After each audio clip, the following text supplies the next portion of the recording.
Hello बच्चों, कैसे हो? तो अभी मैं आपके लिए लेके आया हूँ कुछ बॉन्डिंग ट्रिक्स। जैसे सबसे पहला है, find the number of P pi D pi bonds in SO3। तो सबसे पहले बच्चों, आप सल्फर का हाइब्रिडाइजेशन निकाल लो। इसमें ये है sp2। पहला स्टेप, सल्फर के ग्राउंड स्टेट कॉन्फ़िगरेशन लिखो। तो ये 3s2 3p4 और 3d क्या पड़ा हुआ है? खाली। अब आप क्या करोगे? सल्फर को एक्साइट कर दो। तो एक्साइट करोगे क्यों? क्योंकि मुझे टोटल बॉन्ड्स 6 चाहिए। तो मैंने सल्फर को एक्साइट किया, ये 3p इधर और ये इधर। तो मेरे को मिल जाएंगे टोटल 6 अनपेयर्ड इलेक्ट्रॉन्स, है ना। ये आपने इसको इधर एक कर दिया, इधर कर दिया, 2d में पहुंचा दिए। अब देखो सल्फर हाइब्रिडाइज होगा, तो हाइब्रिडाइजेशन में s और 2p मिक्स कर दो तो sp2 हो गए। और ये जो हाइब्रिड ऑर्बिटल्स हैं, ये वाले sp2 will form what? Sigma bonds with oxygen। और जो पाई बॉन्डिंग होगी वो कौन करता है? वो बनाता है अनहाइब्रिडाइज्ड ऑर्बिटल। अनहाइब्रिडाइज्ड ऑर्बिटल जैसे ऑक्सीजन का 2p के साथ सल्फर का 3p ओवरलैप करेगा, या सल्फर का 3d ओवरलैप करेगा फिर ऑक्सीजन के 2p के साथ में। तो आप यहाँ देखो, इसका 3d ऑक्सीजन का 2p, इसका 3p ऑक्सीजन का 2p। तो इसके अंदर ये जो बॉन्ड है ना, पी और पी ओवरलैप कर रहा है, इस पाई बॉन्ड को हम कहते हैं पी पाई बॉन्ड। और ये जो बॉन्ड्स ओवरलैप कर रहे हैं, इसे हम कहते हैं डी पाई। भैया ऑक्सीजन का D, I am sorry, sulphur का डी और ऑक्सीजन का पी, तो डी पाई पी पाई बॉन्ड्स। तो सवाल यही है, आंसर ये था। The find the number of P pi D pi bonds in SO3, it is 2। और पी पाई कितना हुआ? वो हो गया 1। नेक्स्ट आ जाओ, XCO4। XCO4 में आपसे कह रहा है find the number of P pi D pi bonds. ठीक है, शुरू करते हैं अपन। तो बेटा XCO4 में देखो, Xe का हाइब्रिडाइजेशन क्या है? sp3। Xe का ग्राउंड स्टेट क्या है? S और P सारे पेयर्ड है। तो अब मेरे को 8 बॉन्ड बनाने हैं, तो मुझे सारे अनपेयर करने पड़ेंगे और मुझे इसको किस में पहुंचाना पड़ेगा?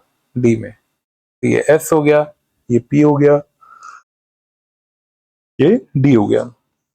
अब आप देखो भाई, इसका हाइब्रिडाइजेशन क्या sp3 है, तो ये sp3 हो गया। और ये जो d ऑर्बिटल है, इनमें ये अनहाइब्रिडाइज्ड ऑर्बिटल पड़े हुए हैं। तो sp3 ऑर्बिटल से कौन से बॉन्ड बना लेगा? वो सिग्मा। और जो d वाले ऑर्बिटल हैं जो अनहाइब्रिडाइज्ड हैं, इसी से बनेंगे अब कौन से बॉन्ड? Pi bond. तो आप इसके अंदर देखो, ये जो d वाले हैं, ये ऑक्सीजन के p के साथ ओवरलैप करके क्या बनाएंगे? ओवरलैप करके बना देंगे बेटा पी पाई डी पाई बॉन्ड्स। तो आपको मिल जाएगा पी पाई डी पाई बॉन्ड्स। कितने पी पाई डी पाई बॉन्ड मिलेंगे? 4 पी पाई डी पाई बॉन्ड मिलेंगे। ये हो गए आपके XCO3 के। अब बच्चों, मैंने आपके लिए कुछ इंपॉर्टेंट स्ट्रक्चर्स बनाए हैं, जरा इनको याद करेंगे आप। तो ये होता है बोरैक्स Na2B4O7 नॉट 10H2O। इसमें कैटायन है, ये एनायन ऑफ बोरैक्स है, ये वाटर ऑफ क्रिस्टलाइजेशन है। तो ये स्ट्रक्चर है बोरैक्स की। इसमें 2 बोरॉन की मैं बात करूं, तो ये sp3, ये sp2, ये वाला फिर sp3 4 बॉन्ड, ये sp2। ठीक है। और इसी का एक भाई होता है, भाई मतलब ये दूसरा कंपाउंड है, सोडियम परऑक्सी बोरेट। इसे हम यूज करते हैं एज ब्राइटनर इन वॉशिंग पाउडर।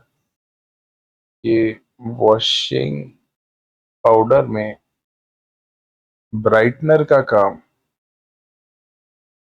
करता है। तो इसमें भी बोरॉन का हाइब्रिडाइजेशन क्या है? sp3। और इसे हम कहते हैं परऑक्सी लिंकेज। तो परऑक्सी लिंकेज है, तो ये आपको ध्यान होना चाहिए। स्ट्रक्चर नहीं याद है तो नहीं कर पाओ। नेक्स्ट है N2O3।